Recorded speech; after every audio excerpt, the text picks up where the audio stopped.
Hola, buenas tardes, sean bienvenidos a este seminario del Centro de Geociencias. El día de hoy tenemos el gusto de recibir a la doctora Magdalena Vázquez Bucio. Velázquez.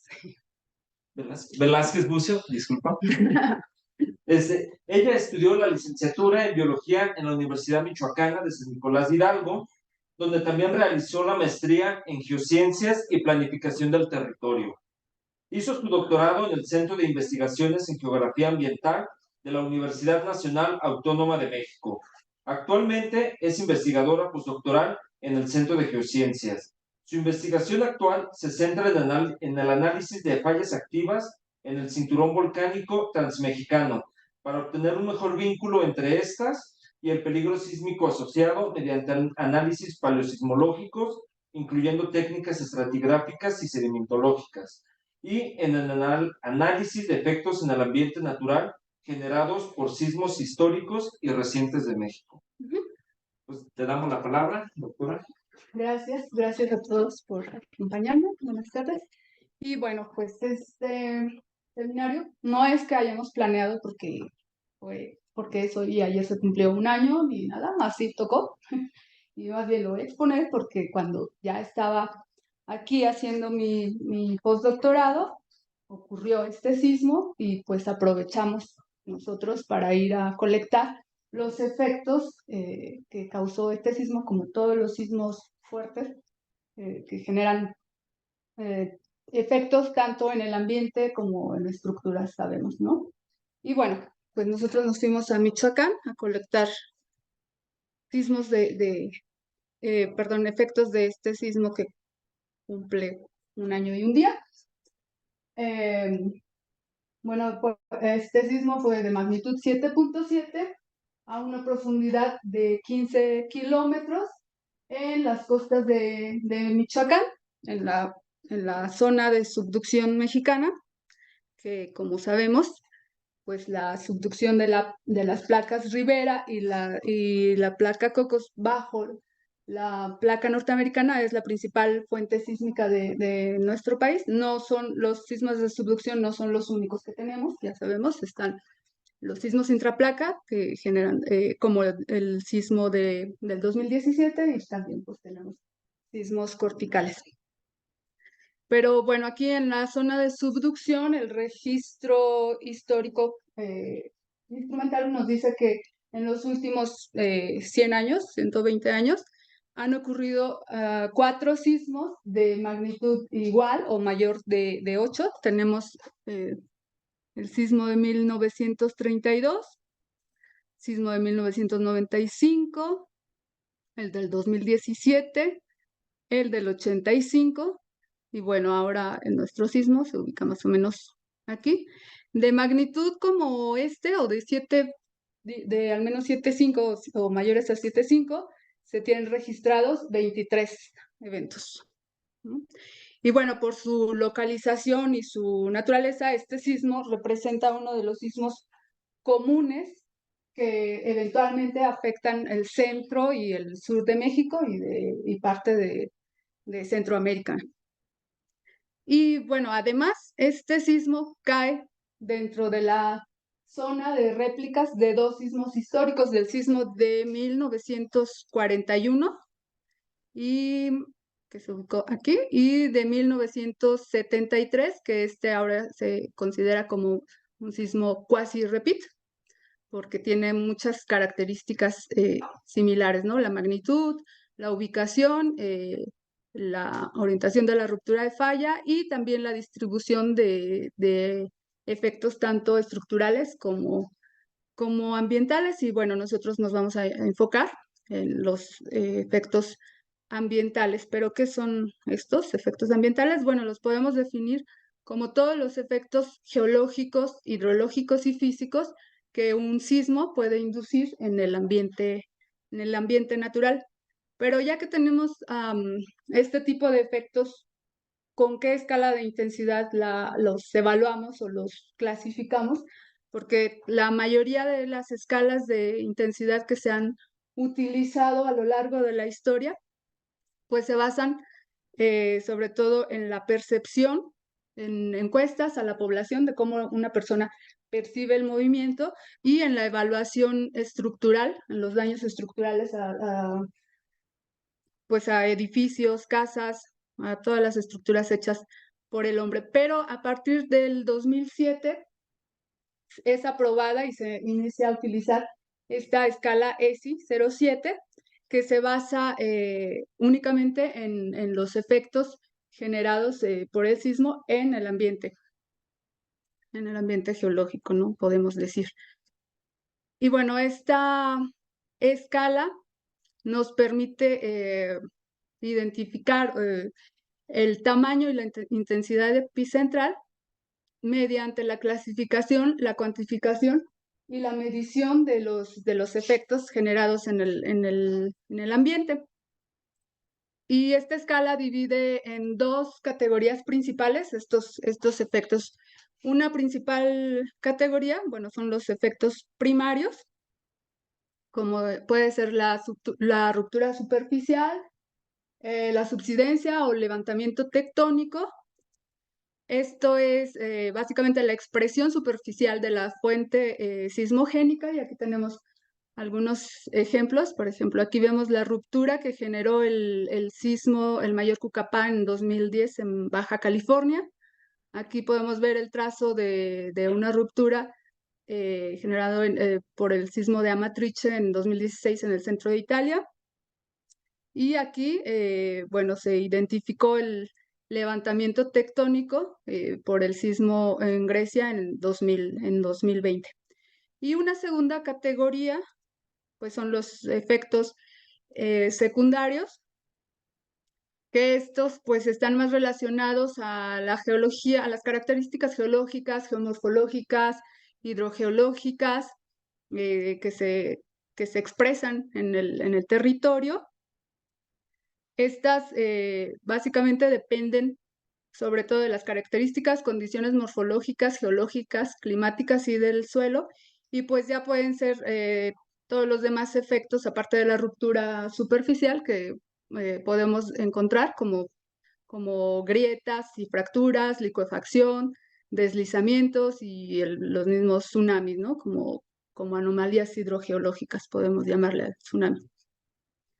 Entonces, ¿cuáles son las principales ventajas de usar esta escala? Bueno, pues primero, no depende de la distribución de asentamientos o tipo y calidad de la construcción. Esta escala se puede aplicar en zonas donde es poco poblada o sin población.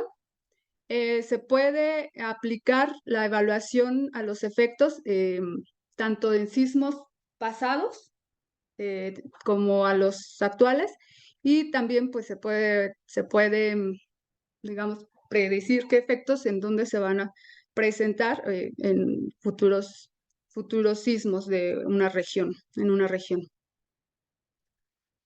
Pero para este sismo de Michoacán, ¿cuáles fueron los efectos que identificamos nosotros?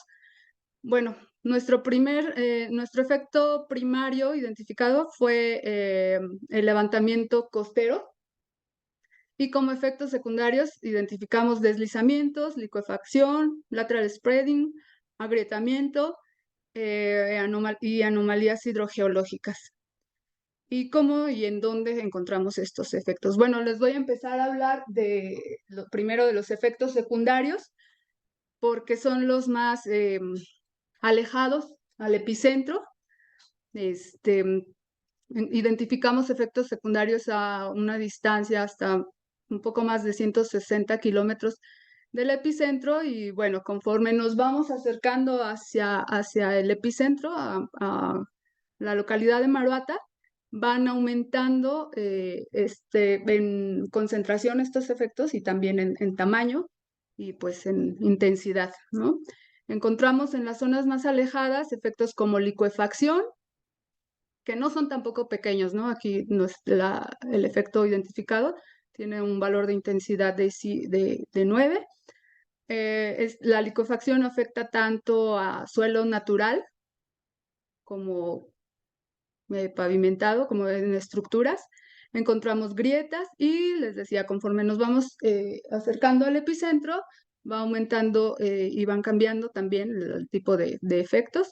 Ya cercano al epicentro, pues identificamos nuestro efecto primario. algunos, bueno, ya los efectos secundarios que tenemos clasificados y evaluados. Para este sismo, el más abundante efecto fue los deslizamientos de distintos tamaños y volúmenes.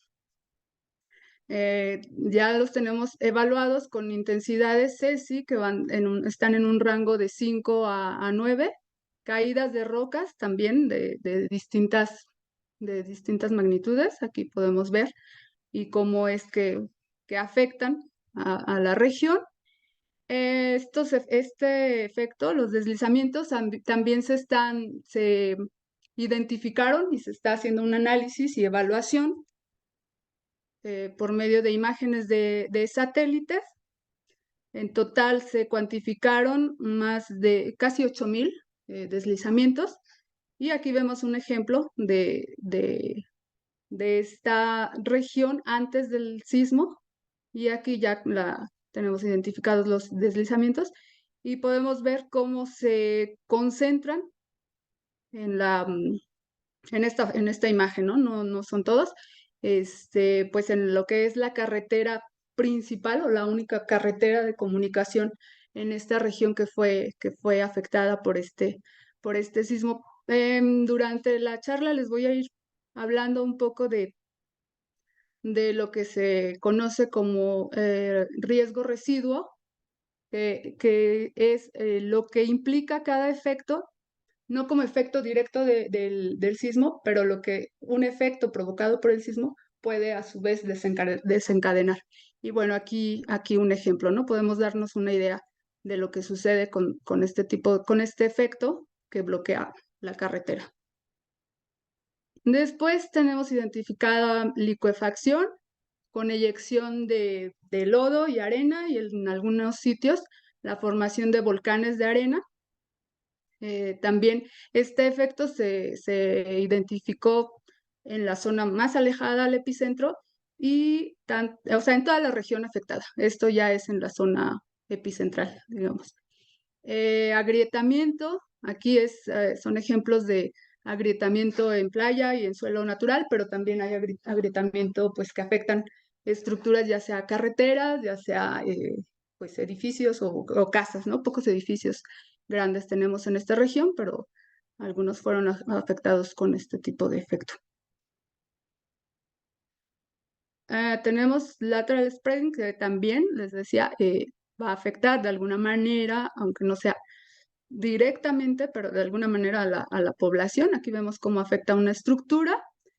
Vemos, bueno, en esta no es tan clara, aquí sí podemos observar este efecto fue evaluado con intensidades entre 8 y 9, y las anomalías hidrogeológicas. Este efecto es uno de los que también se presenta siempre en las zonas más alejadas del epicentro. Bueno, podemos encontrarlo cerca también, pero las zonas más alejadas es el efecto común, digamos. Este es no tan alejado del epicentro, es en la comunidad de Aquila. Y este manantial, les cuento, este manantial apareció después o con el sismo de 1985. Después de pocos días, después del sismo de hace un año, del 2022, el agua cambió a turbia y pocos días desapareció hasta la fecha, ¿no?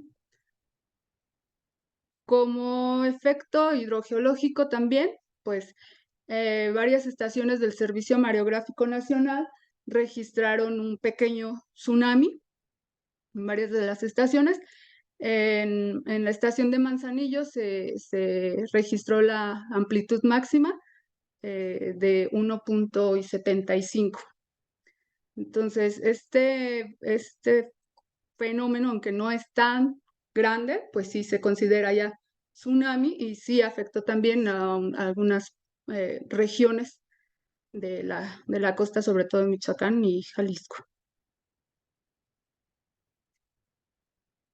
Y bueno, pues les decía, conforme nos vamos acercando al epicentro van aumentando nuestros efectos, nuestra intensidad, y aquí vemos en esta imagen, en este interferograma, como la zona de mayor afectación o mayor deformación, pues es esta, cercana al epicentro, pero con dirección al noroeste. Y entonces nos dimos a la tarea de visitar todas estas estaciones, todos estos triangulitos, para tratar de documentar el mayor número posible de efectos ambientales. Les digo, aquí podemos ver, ay, no se guardó algo, cómo se van concentrando más y más hacia el epicentro nuestros efectos. Estos son los secundarios, y hasta los deslizamientos, pues vemos aquí ya la concentración de todos estos. Y bueno, aquí ya pudimos identificar en la zona de mayor deformación nuestro efecto primario, que les había comentado, corresponde al levantamiento tectónico costero, donde ya lo pudimos registrar en varias de las estaciones visitadas, y lo pudimos medir, como hicimos y cómo tomamos los datos y medimos este levantamiento costero. Principalmente nos ayudamos con la identificación de organismos intermareales, analizando el tipo de hábitat de estos organismos, su morfología y su distribución, y bueno, también la geomorfología aquí en esta zona. Y hicimos análisis y ajustes de los mareogramas, estos emitidos por el CICESE. Estos análisis los estamos haciendo en colaboración con oceanólogos de la Universidad del Mar, de Puerto Ángel.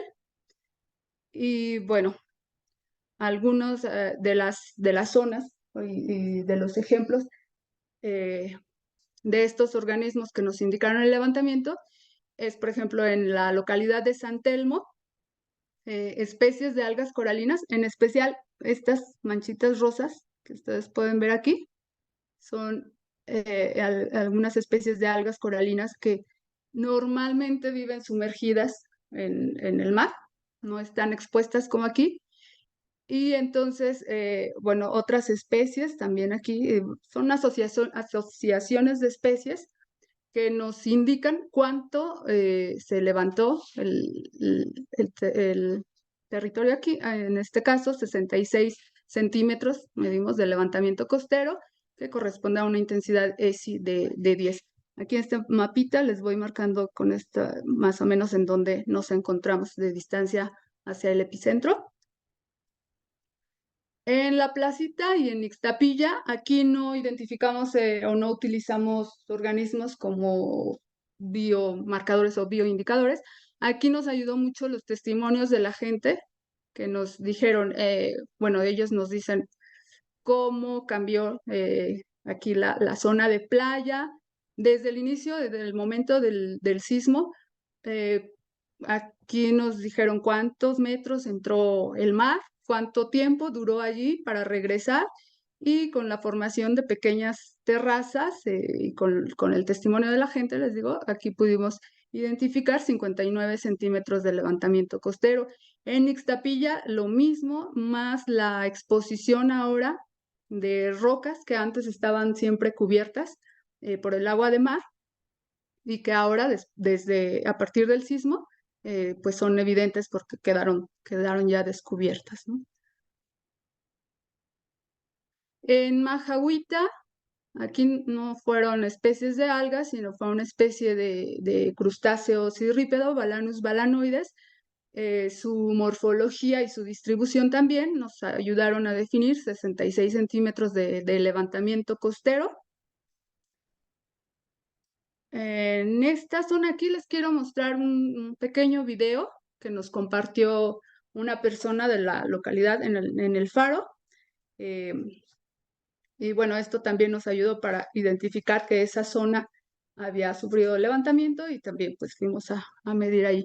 Este video primero es después del sismo, como ahora encontramos ya el nivel del agua. Vemos aquí, permítanme un poquito. ¿Qué me pasa? Tienes que quitar Este ya. video es de hoy, la normalidad del mar. Sobre todo pongan atención en esta zona de las rocas. Y este lo compartió pues casi inmediatamente después del sismo. Ella lo tomó durante o segundos después del sismo y les decía en esta zona, ¿no? De las rocas. El mar está seco. ¿Qué pasó? Un tsunami. ¿Qué va a pasar? Yo creo que dijo... El mar está seco. Podemos ver ahí, ¿no? Cómo quedaron expuestas las rocas. No quedó así totalmente descubierto esto, pero sí nosotros pudimos identificar, ay, perdón, se fue una de más, mediante asociaciones de algas coralinas, también 62 centímetros de levantamiento costero y además pues también la exposición de rocas, por ejemplo estas y otras más que pudimos identificar ahí en la localidad, rocas que antes eran también cubiertas por el agua de mar y que ya quedaron constantemente expuestas. En Motín del Oro, pues es uno de nuestros sitios favoritos porque ahí encontramos todo tipo de efectos. Aquí una especie de alga del género Ketomorpha, una alga filamentosa, nos ayudó a medir 83 centímetros de levantamiento costero, pero en esta zona, además del levantamiento, pues pudimos identificar otros tipos de efectos secundarios.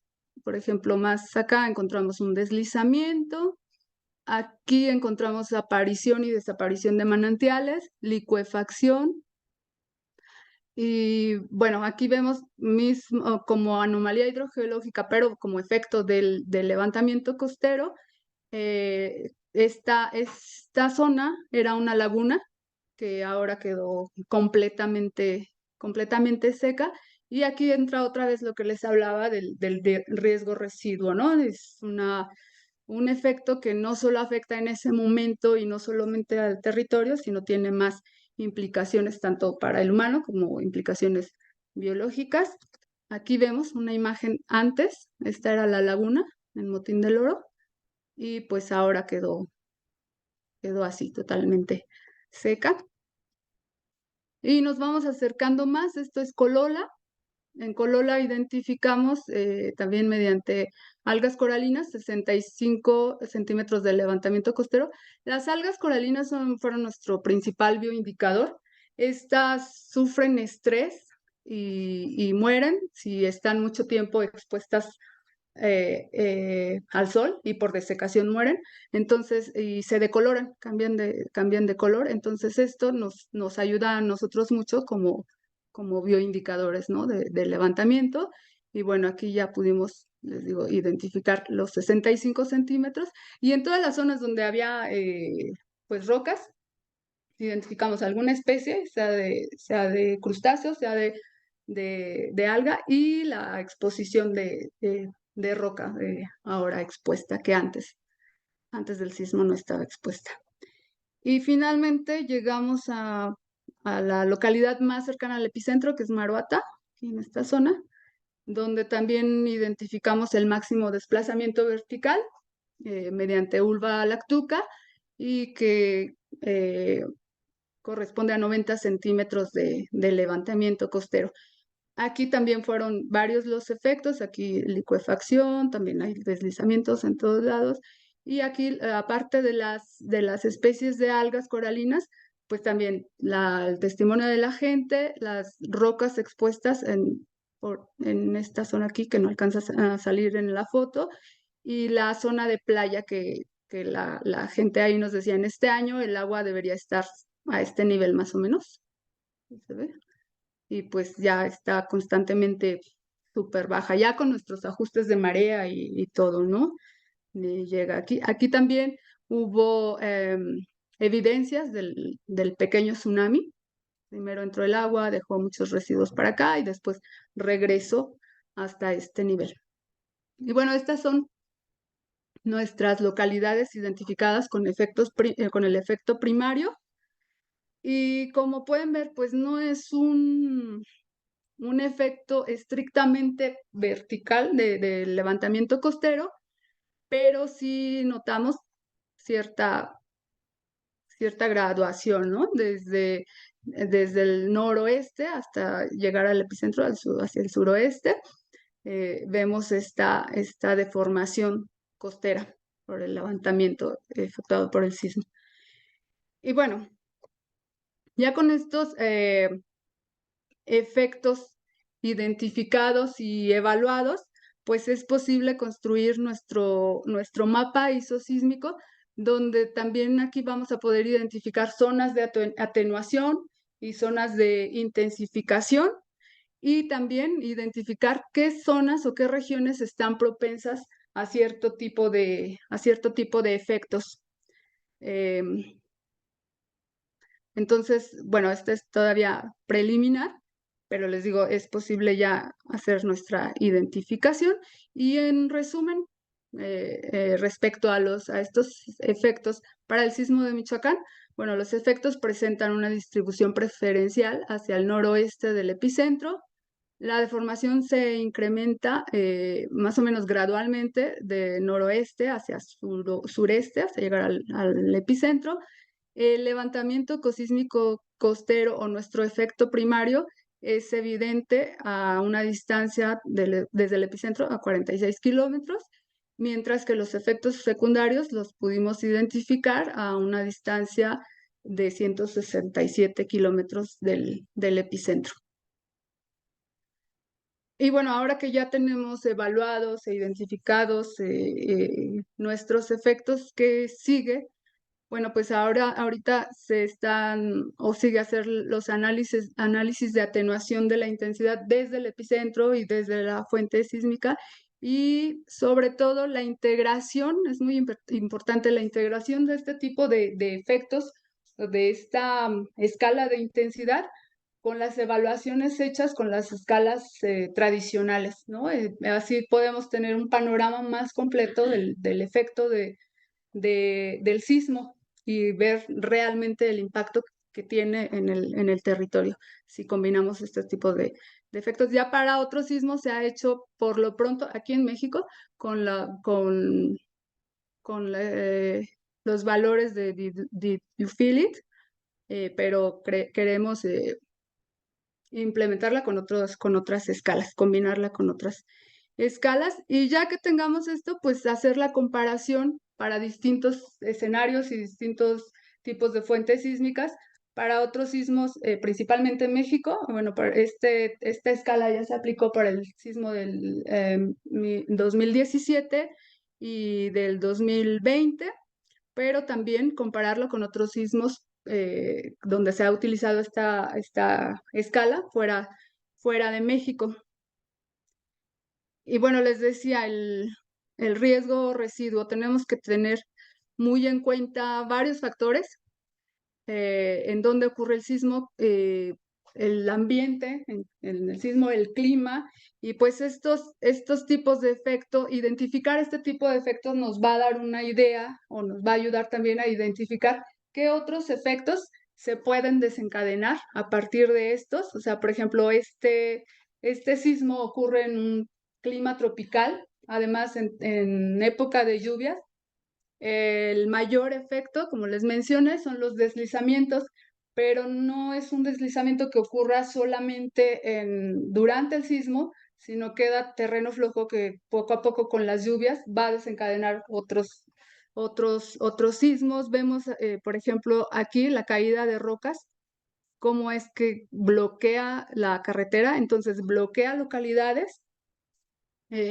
Esta zona es una zona que con este tipo de eventos, o sea, o con una simple tormenta queda incomunicada, y a veces pues no puede pasar aquí la ayuda o el rescate, la Cruz Roja, no sé, y va a quedar sin comida, sin agua.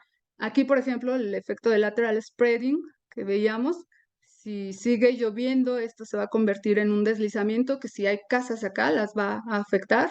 Aquí es, por ejemplo, un acantilado, pero hay riesgo que caiga el poste y que otra vez deje incomunicada a la población. Y efectos no solo para el humano, también efectos pues ambientales, ¿no? Aquí vemos, aquí todavía no se sabe en 2 localidades, esta es una región protegida porque hay varios santuarios de tortuga, llegan ahí a desovar las tortugas, pero en 2 de estas localidades se presentó el día del sismo el arribo de estas tortugas que normalmente ahí no llegan, ¿no? Entonces ahí no sabemos qué ocurrió, pero otro de los efectos es, por ejemplo, en Motín del Oro, que les había puesto la fotografía de la laguna. Bueno, ahí hay varias implicaciones. Ay, perdón. Aquí, por ejemplo, la comunidad se mantenía de la pesca en esta laguna. Ahora sin la laguna, pues varias personas de ahí perdieron su trabajo, ¿no? Su entrada de dinero. Otra de las implicaciones con este mismo efecto, en este mismo lugar, les digo, esta es una zona protegida porque la comunidad se encarga de cuidar la tortuga, entonces también el gobierno les da algún tipo de ayuda y demás. Entonces ahora con esta laguna seca se eliminó la barrera natural que protegía a la tortuga. La población se encuentra por este lado. La población tiene animales como perros y como cerdos que ahora no tienen esta barrera, entonces pasan libremente acá y ahorita son los principales depredadores del huevo de tortuga, ¿no? Entonces ahí no saben qué hacer, cómo manejar esa situación. Hay problemas también de propiedad de las tierras y demás. Entonces, bueno, con este tipo de estudios podemos identificar así varios de los efectos después del efecto directo del sismo. Ujú. Pues en resumen, ya para terminar casi, los resultados del análisis de estos efectos sísmico-ambientales y el uso de la escala ESI, bueno, son a corto plazo, digamos, puede tener un impacto en la sociedad y un impacto para la respuesta de protección civil. Por ejemplo, en la gestión de la emergencia, les decía, quedan identificados casi inmediatamente el tipo de daños, las necesidades de cada localidad, las rutas que se pueden usar para que llegue la ayuda o las rutas que están bloqueadas. Se tiene una estimación instantánea del daño total del sismo de las áreas afectadas. Y a mediano o largo plazo tiene un impacto en la investigación. Obtenemos la parametrización del evento, obtenemos la intensidad epicentral, el tamaño total del sismo. En algunos casos se identifica, donde no se tiene identificada la fuente, por medio de la concentración y el tipo de efectos ambientales, se puede identificar la fuente sísmica.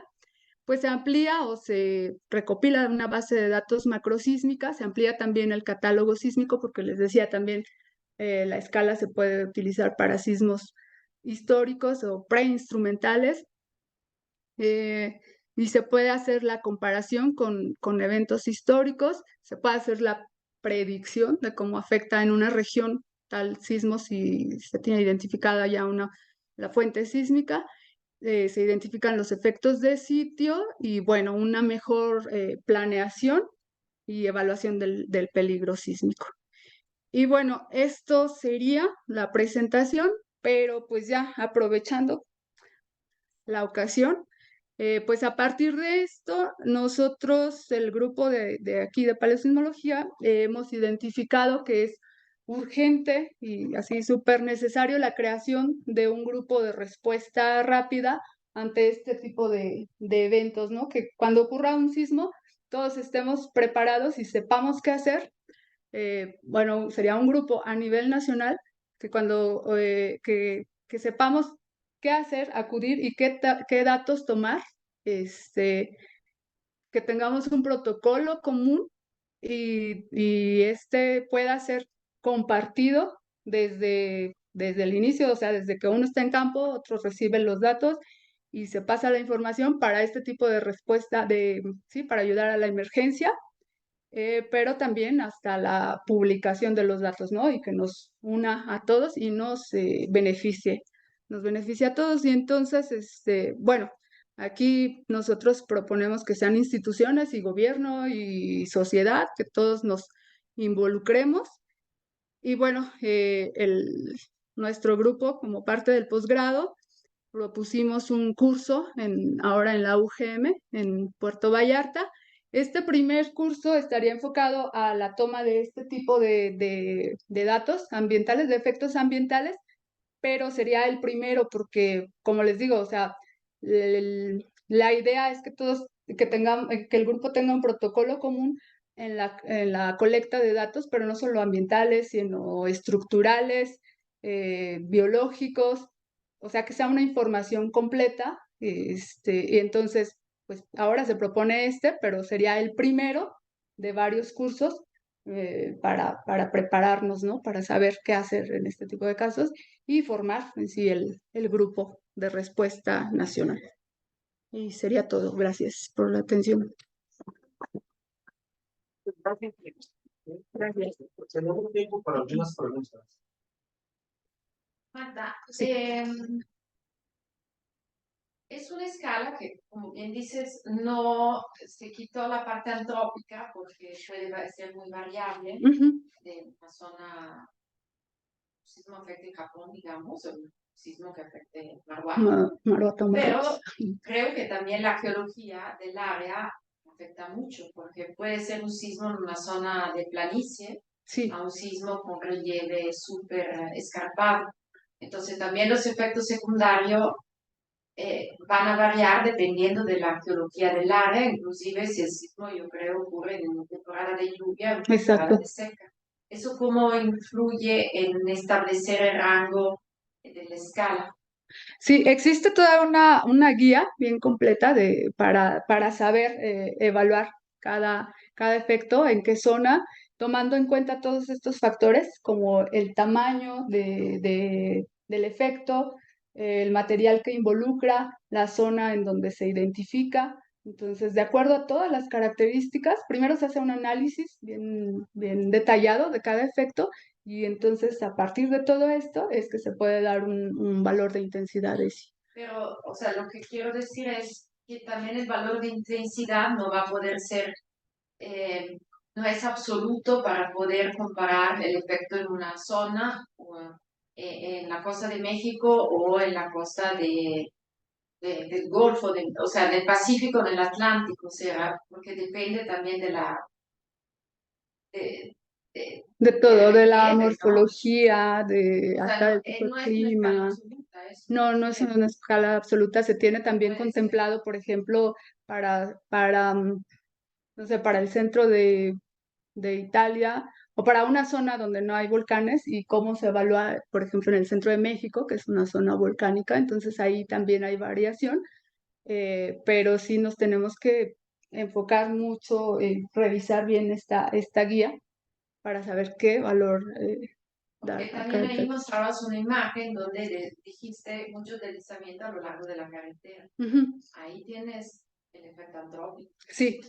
Entonces puede ser una zona, a lo mejor sin la carretera ahí no hubiera sido susceptible. Ajá, sí, hay zonas más. Me imagino que también la escala tome en cuenta. Todo eso. Esta es una región, sí, montañosa, tropical, y sí, no, aquí no puse la imagen. Dentro de la sierra hay identificados más deslizamientos, y si se toma en cuenta estos factores, no se evalúan de la misma manera. ¿Y tu mapa donde pones los histogramas? Donde se observa un efecto directo, una tendencia de... De la deformación. Ahí voy. Ajá. Que va del epicentro hacia el Noru. No, o sea, ¿no tienes datos hacia el sureste o no hubo realmente efectos? Aquí creemos que sí hay datos, pero también aquí tengo que mencionar y es importante también para esto la formación del grupo. Aquí ya no es tan fácil entrar. La deformación principal O sea, y en también este de sentido imágenes entiendo eso, o sea, que la tendencia es por falta de datos. es por falta de datos, pero aquí ya hay reportes de imágenes de satélite donde muestran deformación un poco más hacia el sureste, pero sí, también nos faltaron algunos datos por los Porque llama mucho la varios atención, ¿no? factores. Que Ajá, hacia allí, hacia que abajo nada nada. más hacia aquí. Ujú. Y nos faltaría que creemos que a partir de aquí inicia pues a decrecer otra vez. Ajá, sí, es como un domito.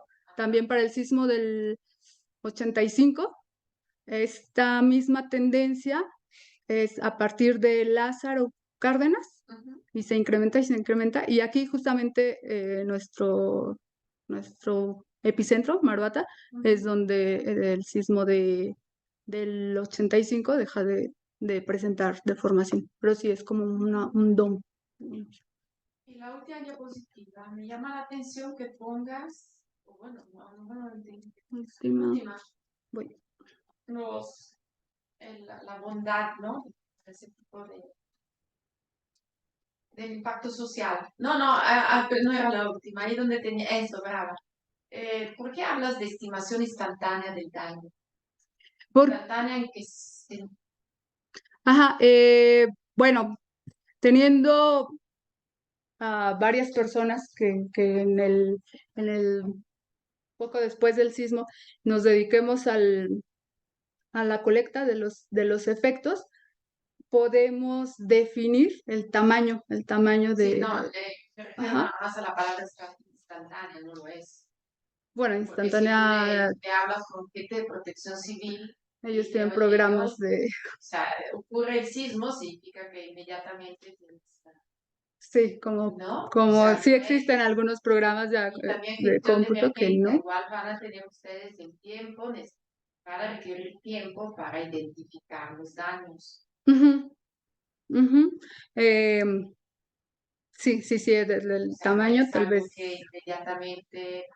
Sí, existen ya algunos programas, no me recuerdo los nombres, donde sí dicen, esto, Bueno, eso cuando pero, levanta la emergencia, son estos charts a nivel ajá, internacional que en 24 horas dan el mapa de donde pueden ya identificar los daños. ajá, pero justamente hemos visto, bueno, y se está viendo, haciendo la diferencia con este tipo de identificación, sí es cierto, no es inmediatamente, pocos días después, se puede tener ya identificado los tipos el tamaño del sismo y qué tipos de efectos en cada, sí, pocos días después, ¿no?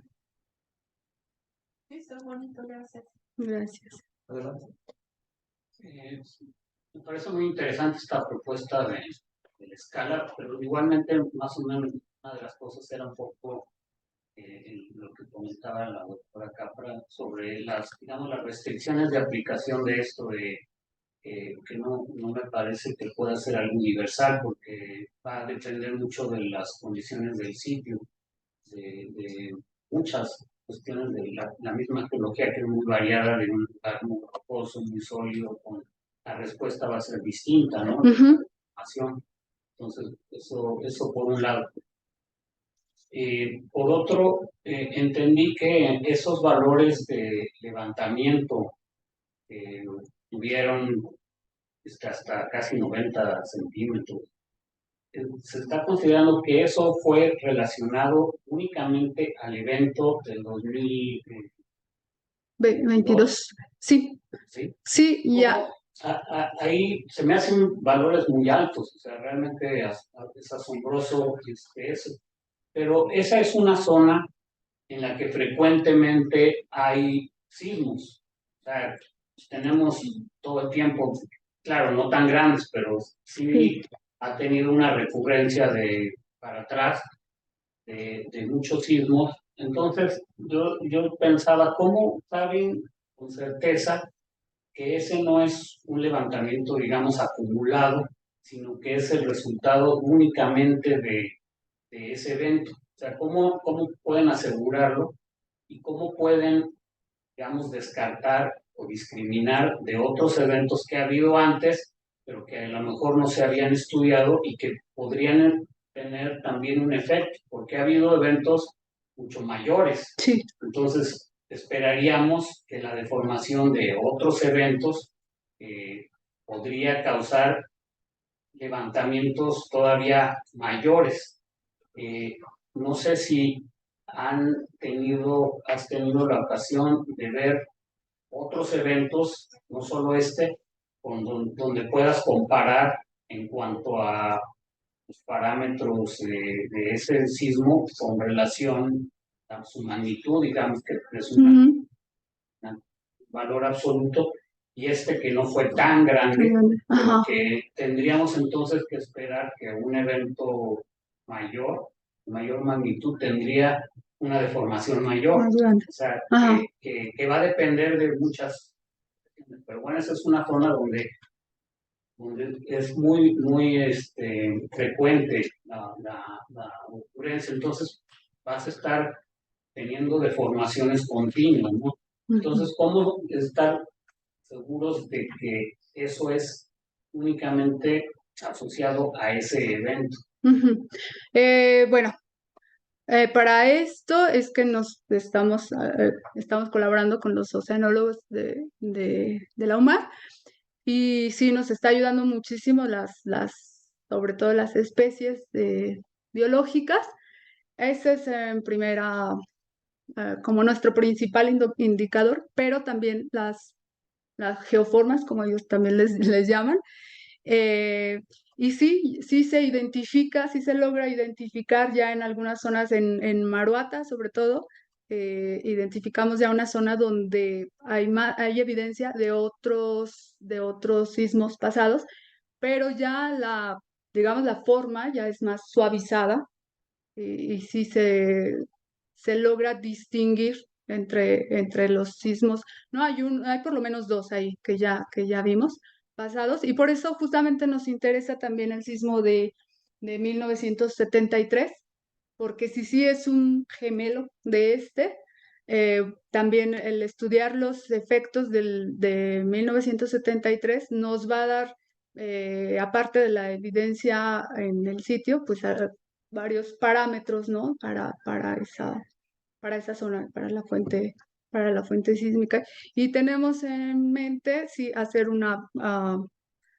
con estos 23 sismos de magnitud 7, 5 o mayores, analizar estos efectos e identificar cómo es que a través del tiempo el efecto tectónico, el efecto sísmico ha influenciado la evolución del paisaje o la evolución del territorio, o el paisaje, la formación del paisaje sísmico que le llamamos nosotros. ¿Cómo lo van a hacer para estar seguros de que cuando vean los efectos a qué sismo se Tenemos que revisar desde los archivos históricos y dónde se generó, y si hay evidencia, que tanta evidencia de estos factores y de estos efectos biológicos. Y bueno, hay varias formas, desde ir a la zona donde encontremos alguna descripción y abrir trincheras, no sé, identificar paleotsunamis o tsunamis históricos, geología forense? más o menos. Sí. Eso sí, bien, gracias. Gracias. ¿Hay alguna otra pregunta? Así Sí. más cortita. ¿Cómo diferencias entre fractura y lateral spreading? La fractura es, bueno, la hemos identificado así, una fractura. Se abre y tiene cierta longitud, cierta anchura y profundidad. Lateral spreading es como, pues así, se desplaza, tiene un poco de desplazamiento de material, también la zona donde se identifica, y esta puede desencadenar en deslizamiento, no solo quedarse ahí justamente por el desplazamiento lateral que presenta el material. Gracias. En tu mapa geológico, las fallas y cómo actúan con los efectos. la orientación de las estructuras y todo eso.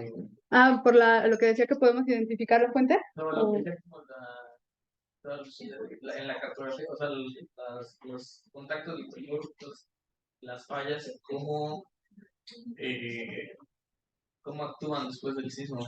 Porque son igual zonas donde hay que poner más atención, ¿no? Que ya ahí van a ver los efectos. Los efectos sí se van a concentrar en alguna zona, y también ahí es otra de las donde tenemos que tener cuidado, ¿no? Si se debió a un contacto o si se debió a un efecto de falla, dependiendo también el tipo y la intensidad del efecto. Primero hay que identificar y clasificar los efectos. Pues muchas gracias. Gracias a todos. Hacemos entrega de instancia.